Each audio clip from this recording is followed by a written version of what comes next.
Senate member હોય એમાં પછી કોંગ્રેસ અને ભાજપ ક્યાં? તો યુનિવર્સિટીના હિતમાં વાત હતી ને કેમ સેનેટો બોલતા નથી કે આ BC નું લાયકાત નથી કે નકલી છે અને આપણે કંઈ કરવું જોઈએ? કેમ આ અવાજ નથી નીકળતો? વડોદરા જિલ્લાના એક પણ ધારાસભ્ય જાણે એના મોઢામાં મધ ભરાઈ ગયા હોય એવું કે શું ના કર્યું, અને બધા એક સુરમાં સુર તાલમાં તાલ મિલાવીને એક ગુજરાત યુનિવર્સિટી જે કોમન એક્ટ બિલ જે હતું એ પસાર કરવામાં કે જે યુનિવર્સિટીના રજિસ્ટ્રાર KM ચુડાસમા એને પણ ખોટા દસ્તાવેજો, ખોટા એફિડેવિટો હાઈકોર્ટની અંદર રજૂ કરેલા.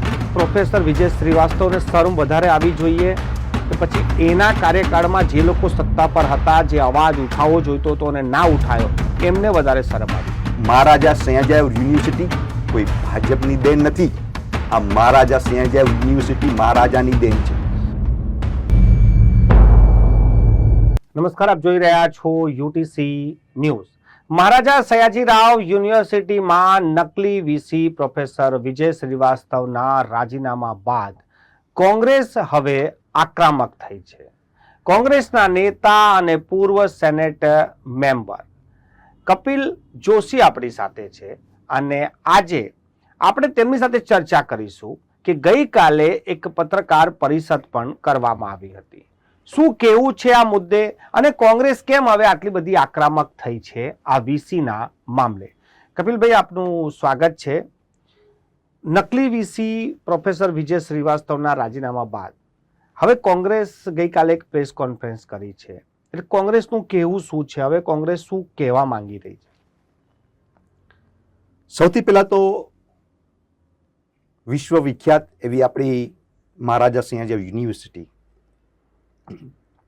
જેનું હેન્ડબુક, જેનો એક્ટ જ્યારે બનાવવામાં આવ્યો ત્યારે આપણા દીર્ઘદ્રષ્ટિવાન જે મહારાજા સયાજીરાવ ગાયકવાડ, એમને આ યુનિવર્સિટીના હેન્ડબુક માટે કનૈયાલાલ મુનશી, ઉમાશંકર દીક્ષિત, આવા જે વિદ્વાન વ્યક્તિ ને આઉટ ઓફ કન્ટ્રીમાં, એટલે કે ઓક્સફોર્ડ યુનિવર્સિટી હોય, કેમ્બ્રિજ યુનિવર્સિટી હોય કે હાર્વર્ડ યુનિવર્સિટી હોય, તો આવી યુનિવર્સિટીમાં એમને અધ્યયન કરવા માટે મહારાજાએ મોકલેલા અને એ યુનિવર્સિટીની અંદર જઈને ન્યાયના કાયદા કાનૂનનું અધ્યયન કરીને જ્યારે 3 મહિના 6 મહિના અધ્યયન કરીને જ્યારે પાછા આવ્યા, ત્યારબાદ MS યુનિવર્સિટીનું જે એક્ટ છે એ બનાવવામાં આવ્યું. પણ હાલની આ જે સરકાર છે, ભારતીય જનતા પાર્ટી ગુજરાતની સરકાર, આ એક્ટને પસ્તી બનાવી દીધું છે. કારણ કે જે રીતે વાત કરીએ આપણે કે આ ગુજરાત સરકાર, ભાજપની સરકારની અંદર હાલમાં નકલી કચેરીઓ મળે છે, નકલી ટોલ ટેક્સો મળે છે, નકલી PMO CMOના સેક્રેટરીઓ જોવા મળે છે, નકલી ધારાસભ્યો બની જાય છે. એવી રીતના ભાજપ સરકાર દ્વારા નકલી કુલપતિનો રાફડો ફાટ્યો છે અને નકલી કુલપતિનું નિમણૂકો થાય છે. એમાં હું તમને નકલી કુલપતિની નિમણૂકમાં હું તમને વાત કરું તો ગુજરાત યુનિવર્સિટીની અંદર પણ જે તે સમયના કુલપતિ શ્રી હિમાંશુ પંડ્યા, નરસિંહ મહેતા યુનિવર્સિટીના કુલપતિ શ્રી ચેતન ત્રિવેદી, ટીચર્સ યુનિવર્સિટીના કુલપતિ શ્રી હર્ષદ પટેલ, ચિલ્ડ્રન યુનિવર્સિટીના શ્રી હર્ષદ શાહ, સૌરાષ્ટ્ર યુનિવર્સિટીના શ્રી નીતિન પેથાણી, બાબા સાહેબ આંબેડકર યુનિવર્સિટીના શ્રી અમીબેન ઉપાધ્યાય, એવી રીતના સૌરાષ્ટ્ર યુનિવર્સિટીના શ્રી કમલેશ જોશીપુરા અને ભાવનગર યુનિવર્સિટીના શ્રી SN ઝાલા અને છેલ્લે વીર નર્મદા યુનિવર્સિટીના શ્રી શૈલેન્દ્ર ગુપ્તા, આ બધા જ VC ધારા ધોરણને ઉલ્લંઘન કર્યાના બાદ પણ ફરિયાદ થવા છતાં પણ આ લોકોનો યુનિવર્સિટીમાં કુલપતિ કાર્યપળ પૂરો કરવામાં આવ્યો. વાત એટલા માટે ગંભીર છે કે જ્યારે આ ગુજરાત સરકારને આ જે ભ્રષ્ટાચારનો એનો જે ભાંડો ફૂટ્યો છે કે આ બધા VCનો જે નકલી કુલપતિઓનો જે રાફડો ફાટ્યો છે, આની પહેલા પણ અપેક્સ કોર્ટ, સુપ્રીમ કોર્ટ, આપણે સરદાર પટેલ યુનિવર્સિટીના કુલપતિ શ્રી કુલકર્ણીની સામે એક જાગૃત નાગરિકે તેમની સામે હાઈકોર્ટમાં પિટિશન દાખલ કરેલી. હાઈકોર્ટમાં એમને પિટિશનનો ન્યાય ના મળ્યો તો એ સુપ્રીમ કોર્ટમાં ગયા અને સુપ્રીમ કોર્ટે ગુજરાતની સરકારને લપડાક મારી અને સુપ્રીમ કોર્ટે ઓર્ડર જજમેન્ટ કાઢ્યું કે શ્રી કુલકર્ણીની જે લાયકાત છે કુલપતિ તરીકે એ ઇલીગલ છે, એના પ્રોફેસરના 10 વર્ષ પૂરા થતા જ નથી. ત્યારબાદ આ ગુજરાત સરકારને રાતોરાત શ્રી કુલકર્ણીને એ પદમાંથી કાઢવામાં આવ્યા. ત્યારબાદ ખરેખર તો આ ભાજપ સરકારે આમાંથી બોધપાઠ મેળવવો જોઈએ કે આ પ્રકારની નિમણૂકો બંધ થવી જોઈએ. પણ ના, એક આપણે કહાવત છે જે બધા બોલતા રહેતા હોય છે કે ભાઈ કોઈ માણસ સુધરે નહીં તો એને એવું કે ભાઈ કૂતરાની પૂંછડી વાંકીને વાંકી. એવી રીતના જ આ ભાજપની અંદર ગુજરાતની સરકારે પ્રોફેસર વિજયકુમાર શ્રીવાસ્તવના જ્યારે કુલપતિની નિમણૂકો થઈ ત્યારે જે સર્ચ કમિટી પાસે જે બાયોડેટા આવ્યા એ બાયોડેટાની અંદર પણ જે તે કુલપતિ શ્રી એટલે પ્રોફેસર વિજયકુમાર શ્રીવાસ્તવે બાયોડેટામાં ચેડા પણ કર્યા અને ચેડા કરીને એને મૂકવામાં આવ્યા. અને આ ગુજરાતની સરકારે ખરેખર આમાં જે સર્ચ કમિટી જે કોઈ પણ કુલપતિની જે નિમણૂક થતી હોય એની અંદર સર્ચ કમિટીમાં 3 સભ્યો હંમેશા એની ચકાસતા હોય છે. જે પ્રથમ હોય છે સર્ચ કમિટીમાં એ શિક્ષણ સચિવ, જ્યારે પણ બાયોડેટા એ શિક્ષણ સચિવ હોય તે બીજા ચકાસતા હોય છે, પેલું સર્ચ કમિટી ચકાસતી હોય છે. એના પછી ત્રીજા સ્તરે શિક્ષણ મંત્રી ચકાસતા હોય છે. આ 3 સ્તરે ચકાસણી જો આ થઈ હોત તો એક પ્રશ્ન થાય તો પ્રોફેસર વિજયકુમાર શ્રીવાસ્તવની નિમણૂક કેવી રીતના થઈ? કપિલભાઈ, તમે જેટલા પણ નામો લીધા, જે વિવાદ થયા કે નકલી હતા કે જે પણ કંઈ હતું, તમને કેમ લાગે છે કે આ સરકાર જ કરી રહી છે? જો કોઈ પણ નિમણૂક છે એ સરકારના હસ્તકમાં આવતી હોય છે અને તમને જે રીતના કીધું કે આ આખી પ્રક્રિયા જે સર્ચ કમિટી, શિક્ષણ વિભાગ, શિક્ષણ મંત્રી, આ 3 જે સ્તર છે એ સ્તરમાંથી પસાર થઈને ચકાસે ત્યારબાદ હંમેશા કોઈ પણ કુલપતિની નિમણૂકો થતી હોય છે. તો એ સ્પષ્ટ છે કે આ 3 જગ્યાએ ગોટાળા થયા છે અને અવળી મોટી ભૂલ કહેવું પડે કે અવળી મોટી ભૂલ જ્યારે પ્રોફેસર વિજયકુમાર શ્રીવાસ્તવનો અનુભવ માત્ર 3.5 વર્ષનો હતો પ્રોફેસરશીપનો અને એ પોતાની જાતને 10 વર્ષનો પ્રોફેસરશીપનો અનુભવ બતાવ્યો અને બીજા ઘણા બધા એ એડમિનિસ્ટ્રેટિવ હેડ કી કોઈ બીજી યુનિવર્સિટીની અંદર પ્રોવોસ્ટના એ લોકોના એક ઉદાહરણ તરીકે વાત કરું તો એ લોકોએ પદ લીધેલા હશે ને બધાને પ્રોફેસર તરીકે ગણાવતા હોય તો ખરેખર યુજીસીના રેગ્યુલેશનને ગાઈડન્સ મુજબ એ ખોટું છે. યુજીસી રેગ્યુલેશનમાં સ્પષ્ટપણે લખવામાં આવ્યું છે કે કોઈ પણ કુલપતિને બનવા માટે 10 વર્ષનો પ્રોફેસરશીપનો અનુભવ હોવો જરૂરી છે. એ સેક્શન એના જે 7 જે છે એમાં બધું જ સ્પષ્ટપણે લખેલું છે. અને આજે શરમની વાત એ છે કે આ જેટલા પણ કુલપતિઓ છે હાઈકોર્ટની અંદર તમે આઈ થિંક તમે સાંભળ્યું હશે કે જે દલીલ કરવામાં આવી તો ગુજરાત ગવર્મેન્ટના વકીલ કે યુનિવર્સિટીના વકીલો તો એવી દલીલો કરવા માંડ્યા કે અમે યુજીસી ને એડોપ્ટ કરતા જ નથી. ત્યારે ચીફ જસ્ટિસ માય લોર્ડ એમને ટકોર મારી કે તમે કોણ થાવ કે યુજીસીના ગાઈડલાઈનને તમે એનો જે રેગ્યુલેશનને તમે કેવી રીતના એડોપ્ટ ના કરવાની તમે ના પાડો છો? આ કઈ કોઈની વ્યક્તિગત સત્તા નથી.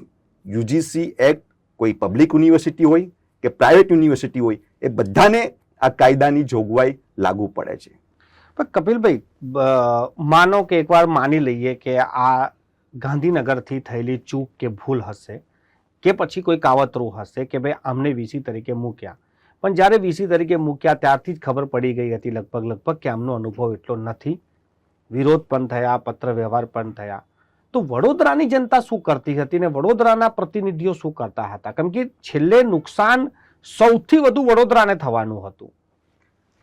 જો તમને હું વારંવાર એક વસ્તુ ચોક્કસપણે કહેવા માંગુ છું કે જે ખરેખર આ વડોદરાના જે ચૂંટાયેલા ધારાસભ્ય એ એટલા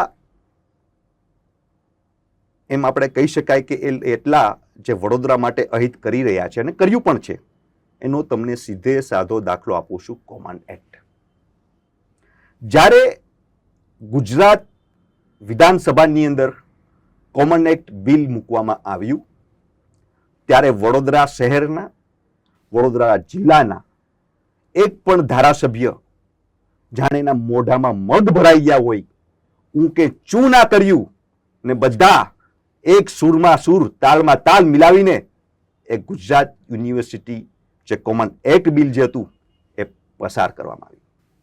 તો ખરેખર આ વડોદરાની જનતાએ હવે સમજવાની જરૂર છે, જાગૃત થવાની જરૂર છે કે તમે કેવા ધારાસભ્યોને તમે ચૂંટીને મોકલો છો, જે ખોટાની સામે ખોટું નથી કહી શકતા, જે પોતાની માતૃ સંસ્થા જ્યારે મળતી હતી ત્યારે શિક્ષણને દાસી બનાવવા નીકળેલા, ત્યારે ખરેખર આ ધારાસભ્યોને શરમ આવી જોઈએ, એને ખરેખર એને માફી માંગવી જોઈએ વડોદરાની જનતાને કે આ માતૃ સંસ્થાને બચાવી ના શક્યા. આ મહારાજા સયાજીરાવ યુનિવર્સિટી કોઈ ભાજપની દેન નથી, આ મહારાજા સયાજીરાવ યુનિવર્સિટી મહારાજાની દેન છે. પણ કપિલભાઈ, જ્યાં સુધી કોમન એક્ટ લાગુ નતો થયો ત્યાં સુધી તો ચૂંટાયેલા વિદ્યાર્થીઓ દ્વારા સિન્ડિકેટ, સેનેટ મેમ્બરો પણ હતા, વિદ્યાર્થી સંગઠનો પણ હતા. આ બધા કેમ ચૂપચાપ હતા? કેમ કે આટલા વખત તો એમને ત્યાં બેઠા ને ચેર પર, ત્યારે તો સિન્ડિકેટ મેમ્બર બી હતા, સિન્ડિકેટ બી હતા, ત્યારે કેમ આટલો ઉગ્ર વિરોધ ના થયો અને સરકારમાં ના રજૂઆત કરી? તમને કદાચ મીડિયાના માધ્યમને ખબર હશે કે આ કોમન એક્ટ બીજી વાર આવ્યો. જે તે સમયે કોમન એક્ટ 2004માં પણ આવ્યો હતો અને 2004ની અંદર મહારાજા સયાજીરાવ યુનિવર્સિટીના જે પણ વિદ્યાર્થીઓ GSVP હતા, જે તે સમયના સેનેટ સિન્ડિકેટ મેમ્બરો હતા, જે તે સમયના બુટા, Baroda teacher university association, બુસા, Baroda university staff association, જે પણ બેઝિકલી સંગઠનો હતા, ત્યારે 2004ની અંદર ભારે વિરોધ કરવામાં આવ્યો હતો અને લોકોએ સડકો પર ઉતરીને, વિદ્યાર્થીઓ, શિક્ષકો બધા સડકો પર ઉતરી ગયા હતા અને ત્યારે આ ભાજપની સરકારે એ કોમન એક્ટ પાછો ઠેલવો પડ્યો હતો. એટલે તમે જે વાત કરો છો એ ભૂતકાળમાં જે તે સમયે સેનેટ સિન્ડિકેટ મેમ્બર હતા, વિદ્યાર્થીઓ હતા, એ લોકો રોડ ઉપર આવીને 2004માં આ કોમન એક્ટને પાછો કર્યો જ છે. પણ હવે વાત આ ભાજપની સરકાર બેરી મૂંગી સરકાર છે અને હાલમાં એની પાસે જે 2/3 મેજોરિટી વાળી સરકાર છે, એના કારણે વિરોધ પક્ષ નથી. એ કમનસીબ આ વડોદરાના વાલીઓને કે ગુજરાતના નાગરિકો માટે છે. પણ આ લોકોએ પોતાના જોરૂકની આ વિધાયક વિધાનસભામાં લાવીને પસાર કરી દીધો છે. અને તમે વાત કરતા હોય તો જ્યારે આ બિલ આવ્યું ત્યારે અમે પણ આ બિલને સળગાવ્યું હતું, તમે એના સાક્ષી છો. અમે બિલને સળગાવ્યું હતું, અમે આ બિલની શ્રદ્ધાંજલિ પણ કરી હતી, અમે ઠેર ઠેર આંદોલન પણ કર્યા, અમે લોકો જેલમાં પણ ગયા. વાત પણ શું છે, આ 2/3 મેજોરિટી વાળી સરકાર આ પોલીસને આગળ ધરીને અને શિક્ષકોને ધમકાવતા હતા, વિદ્યાર્થીઓને ધમકાવતા હતા. એટલે બધી રીતના આ લોકો સામ દન ભેદ કરીને કેવી રીતના કોમન એક્ટ બિલ પસાર કરવું, એટલે આખરે કરી જ નાખ્યું. પણ સૌથી મોટો પાપ કર્યું હોય તો વડોદરાના ધારાસભ્યએ પાપ કર્યું છે કે આ બિલની સામે એ પોતાનો એક અવાજ, એક એની પોતાનો જે માતૃ સંસ્થા માટે બચાવ એ કરવા નહોતા નીકળ્યા. એટલે માત્ર વાત કરું તો એનો પાપ કોમન એક્ટ સુધી આ વાત પતી ગઈ. પણ મારો સવાલ હવે એ પણ છે કે વાઇસ ચાન્સેલર જ્યારે વિશે ખબર પડી ગઈ હતી કે આ વાઇસ ચાન્સેલરનો અનુભવ નથી, ત્યારે તો સિન્ડિકેટ ને સેનેટ મેમ્બરો હતા, મિટિંગમાં પણ જતા હતા, ત્યારે શું ઉગ્ર રજૂઆત થઈ કે પછી આ નહીં ચાલે, અમે આમની સામે આ વાત કરીશું? ત્યારે કેમ? કેમ કે આ તો કોર્ટનો ઓર્ડર આવ્યો, કોર્ટમાં મેટર ગઈ, ત્યારે આ થયું. બાકી સ્થાનિય લેવલ પર તો કશું આપણે કરી જ ના શક્યા. ને સ્થાનિય લેવલ પર તમને વાત કરું તો અમે પણ વિરોધ કરેલો, પણ તમને પણ ખ્યાલ છે કે સેનેટ સિન્ડિકેટની અંદર 104 કે 105 જેવા અપ્રોક્સિમેટલી સેનેટ સિન્ડિકેટ મેમ્બર છે, જેમાં ખાલી કોંગ્રેસ વિચારધારાવાળા અમે 4 જ સેનેટ મેમ્બર છીએ. જ્યારે અમે પણ આનો વિરોધ તો 100% કર્યો હતો. પણ તમને પણ ખબર છે કે આ જે સરકાર છે એ ભાજપની સરકાર છે અને એમાં સિન્ડિકેટ, કપિલભાઈ, સેનેટ મેમ્બર હોય એમાં પછી કોંગ્રેસ અને ભાજપ ક્યાં? તો યુનિવર્સિટીના હિતમાં વાત હતી, તો કેમ સેનેટો બોલતા નથી કે આ VC નું લાયકાત નથી કે નકલી છે અને આપણે કંઈ કરવું જોઈએ? કેમ આ અવાજ નથી નીકળતો? એ અવાજ તો ખરેખર જે તે સેનેટ સિન્ડિકેટ મેમ્બરને પૂછવું પડે કે ભાઈ તમે આના માટે તમે કેમ બહાર નહોતા નીકળ્યા. બાકી અમે તો નીકળાતા બહાર અને અમે વિરોધ બી કર્યો, અને સૌથી વધારે તમે જોશો તો એના કાર્યકાળમાં સૌથી વધારે આંદોલન અમે લોકોએ કર્યા છે કે એની લાયકાત નથી. આ હિટલરવાદી માણસ છે. આ માણસની એક પણ જાતની લાયકાત 3.5 વર્ષનો પ્રોફેસરશીપનો અનુભવ ખાલી છે, પણ આ લોકોએ ગોટાળા કરીને 10 વર્ષનો અનુભવ બતાવ્યો. એટલે એના માટે તો અમે રજૂઆત પણ કરેલી છે ગુજરાત ગવર્મેન્ટને. આમાં વાઇસ ચાન્સેલર તો ના કહેવાય, પ્રોફેસર વિજય શ્રીવાસ્તવને શરમ વધારે આવી જોઈએ કે પછી એના કાર્યકાળમાં જે લોકો સત્તા પર હતા, જે અવાજ ઉઠાવવો જોઈતો હતો અને ના ઉઠાયો, એમને વધારે શરમ આવી જોઈએ? મેં તમને હજી પણ કહું છું કે અવાજ બધાએ ઉઠાવવો જોઈએ. આ લોકશાહીનો દેશ છે, પણ તમને મેં કીધું એ પ્રમાણે કે કોમન એક્ટ લાવીને આ લોકોએ લોકશાહી ખતમ કરી દીધી. વિદ્યાર્થીઓના ઇલેક્શન બંધ થયા. સેનેટ સિન્ડિકેટના હવે આવનારા દિવસોમાં ઇલેક્શન નથી થવાના. એટલે જે લોકશાહી પદ્ધતિથી આ જે આખું યુનિવર્સિટીનું તંત્ર ચાલતું હતું, હવે આ સરકારે જો હુકમી કરીને નો ઇલેક્શન ઓનલી સિલેક્શન, એટલે વાલા દવલા નીતિથી પોતાના રાજકીય જેના વાલા દવલા હોય, કાકા બાપાના મોશિયારોના ભાઈઓને કેવી રીતના સેટ કરવા અને કેવી રીતના ભ્રષ્ટાચાર કરવો, એટલે આ સૌથી મોટું એક જે એમ કઈ ષડયંત્ર અને ખાનગીકરણ તરફ લઈ જવા વાળું છે. એટલે જે તે સેનેટ સિન્ડિકેટ મેમ્બરે ચોક્કસપણે ત્યારે અવાજ ઉઠાવવો જોઈતો હતો. અમે તો અવાજ ઉઠાવ્યો તો જ, પણ જે રીતે તમને કીધું કે ભાજપની સરકાર કોઈને પણ બોલે તો એના સેનેટ કે એના સિન્ડિકેટ મેમ્બરોનો એ પર ટેગ લાગેલો હોય છે કે એ કોના ગ્રુપના છે, કોના નથી. એટલે એ બધું જગ જાહેર છે કે યુનિવર્સિટીના અંદર કેટલા ગ્રુપ ચાલે. હવે રાજીનામું આપી દીધું છે. જે કોર્ટમાં જે ફરિયાદી છે પ્રોફેસર સતીશ પાઠક, એમને હવે જે નવા વીસી બન્યા છે તેમને પત્ર લખી દીધો છે કે એમને અત્યાર સુધીમાં મળેલી તમામ જે સુવિધાઓ છે, પગાર છે, એ પાછો લેવામાં આવે અને એમની પર FIR પણ કરવામાં આવે. તો હવે કોંગ્રેસ કે પછી પૂર્વ સેનેટ મેમ્બર શું કહે છે? એમનું જે કાર્યકાળ જે 2 વર્ષ ને જે 11 મહિનાનું રહ્યું, તે દરમિયાન આ યુનિવર્સિટીનું ગરિમાનું હંમેશા હનન જ થયું છે. અને જે રીતે એમની હિટલરવાદીથી એની કામની પદ્ધતિ હતી, ફોટોજીવી તરીકે તમે વિચારો નહીં, એવા 4 TBના તો ભરાયેલી એમના ફોટા હશે. એટલે આ એક ફોટોજીવી વાઇસ ચાન્સલર જેની લાયકાત તો હતી જ નહીં. આની પહેલા પણ મેં તમને વાત કરી કે મનોજ સોની, યોગેશ સિંઘ જેવા પણ એક ચાલુ ચોપડી સડક છાપ વીસી બનેલા. એમાંનો આ એક વિજયકુમાર શ્રીવાસ્તવ પણ ચાલુ ચોપડી સડક છાપ વીસી હતા. અને આ ખરેખર વડોદરા માટે, આ મહારાજા સિંહ યુનિવર્સિટી માટે આ એક ગરિમાનું હનન થઈ રહ્યું છે ને આ એક બહુ શરમજનક વાત છે. પણ તમે માનો છો કે પ્રોફેસર સતીશ પાઠકની વાત કે આ વ્યક્તિ પર FIR થવી જોઈએ? જે સતીશ પાઠક જે વરિષ્ઠ પ્રોફેસરે જે ગઈકાલે એમને જે યુનિવર્સિટીને એક પત્ર લખ્યો છે, એ પત્રની અંદર ઘણા બધા મુદ્દાઓ એને લીધેલા છે. એ મુદ્દાઓની અંદર જે તે વિદેશમાં આ વાઇસ ચાન્સલરે ખર્ચો કર્યો છે, એ ખર્ચાનું રિકવરી થવી જોઈએ. અને આ વાઇસ ચાન્સલર એક તબક્કે આ સરકાર એવું કહે છે કે અમે યુજીસીને એડોપ્ટ નથી કરતા, પણ યુજીસીના ધારા ધોરણ મુજબ બધી સવલતો લીધેલી છે, પગારો લીધેલા છે.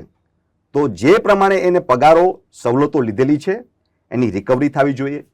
અને બીજી વસ્તુ કે એમને જે ગોટાળા કરેલા છે એના પોતાના બાયોડેટાની અંદર, એની સામે પોલીસ ફરિયાદ પણ થવી જોઈએ. ચોથી વસ્તુ કે જે યુનિવર્સિટીના રજિસ્ટ્રાર KM ચુડાસમા, એને પણ ખોટા દસ્તાવેજો, ખોટા એફિડેવિટો હાઈકોર્ટની અંદર રજૂ કરેલા છે. એને એવું કહી દીધું છે કે આ પ્રોફેસર વિજયકુમાર શ્રીવાસ્તવનો 26 વર્ષનો પ્રોફેસરનો અનુભવ છે. એટલે ફોર્મ ડે 1 થી જ એ માણસ પ્રોફેસર નો અનુભવ હતો. એટલે એની ટકોર તો ચીફ જસ્ટિસ માય લોડે બી કીધું કે આ તો તમે ફોર્મ ડે 1 થી જ તમે એને પ્રોફેસરનો અનુભવ બતાવી રહ્યા છો. એટલે ખરેખર તો જે રીતે ખોટા દસ્તાવેજો, એફિડેવિટ રજૂ કર્યા, તો એની સામે વિજિલન્સ આપણે કમિટી પણ બેસાવી જોઈએ KM ચુડાસમાની સામે, અને કાયદાકીય એની સામે પણ પોલીસ ફરિયાદ થવી જોઈએ ખોટા દસ્તાવેજો રજૂ કરવા માટે.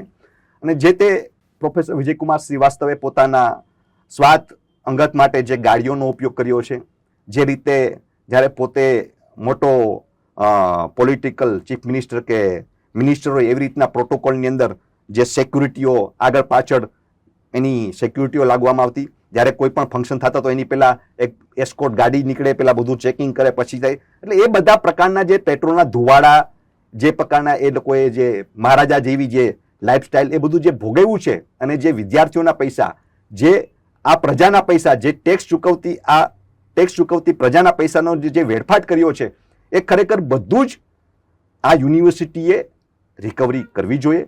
અને જો બાય ચાન્સ આ યુનિવર્સિટી રિકવરી નહીં કરે તો એના માટે જરૂર પડશે તો સરકારને રજૂઆત કરીશું, અને જરૂર પડશે તો કોર્ટના દરવાજા બી ખખડાવીશું.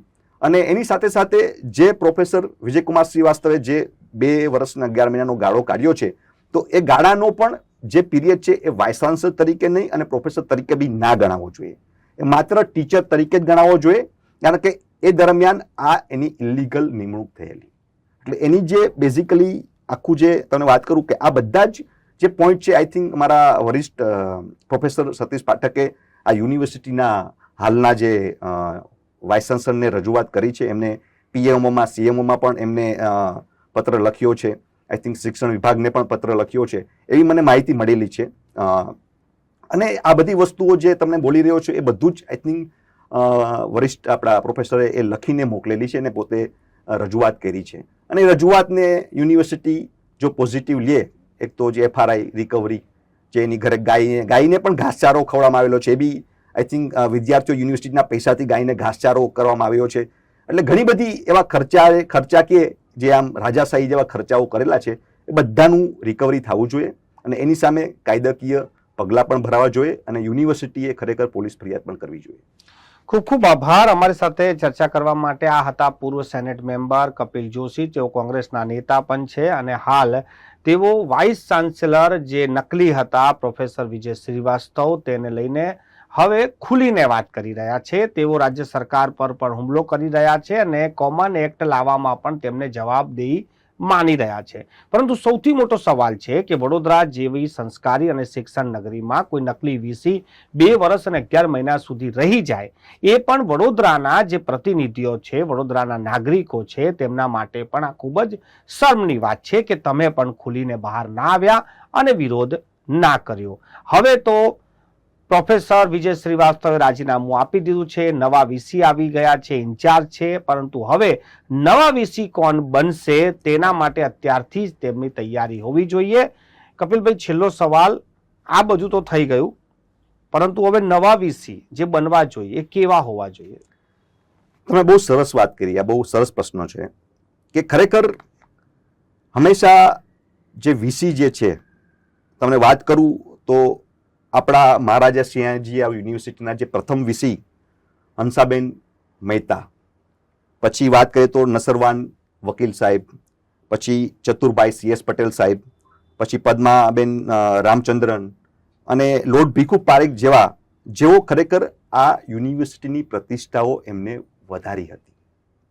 પણ મેં તમને વાત કરી કે આની સામે જે મનોજ સોની, યોગેશ સિંહ જેવા, જે પ્રોફેસર વિજયકુમાર શ્રીવાસ્તવ જેવા જે ચાલુ ચોપડીને સડક ચાપ વીસી આ સરકારે જે નિમણૂક કરી રહી છે, ખરેખર આ ભાજપની સરકારે સમજવું જોઈએ. અને એને હું વિનંતી કરું છું કે આ સરકારને કે આ શૈક્ષણિક ધામ છે અને મહેરબાની કરીને દાસી ના બનાવો.